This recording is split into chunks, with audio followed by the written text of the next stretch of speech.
Hi రా. Hi మామా. ఏంది మామా టిప్ టాప్ గా రెడీ ఏంది కదా? పెళ్లి సెట్ అయింది కదా, 2 రోజులు అట్లా మెయింటైన్ చేస్తాను. మామా మన వాళ్ళందరికి బ్యాచులర్ పార్టీ ఇవ్వాలి కదా. పార్టీ ఏముందిలేరా, ఇచ్చంలే. మా పార్టీ అంటే అల్లాటప్ప పార్టీ కాదు, మన వాళ్ళందరూ గోవాకి తీసుకుపోయి ఫుల్ ఎంజాయ్ చేయాలా.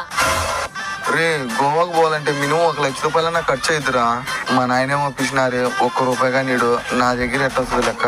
మామా అయింది నాకు తెలియదు మామా, నువ్వైతే బ్యాచులర్ పార్టీ గోవాలో వేయాల్సిందే. రే, మా ఇంట్లో బీరువాలో లెక్క మూలుగుతా ఉంటది. మన వాళ్ళతో కలిసి మా బీరువా సర్దేయండి, మనం గోవాకి ఎక్కేద్దాం. మామా మీ ఇంట్లో దొంగతనం చేయడం ఏంది మామా? ఏం కదలేరా, మొత్తం నేను చూసుకుంటా, మీ పని మీరు కానివ్వండి. సరే మామా.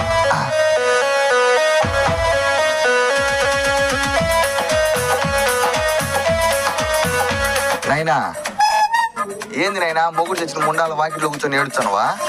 నీ పెళ్లికి దాచిపెట్టిన లెక్కంతా ఎవరు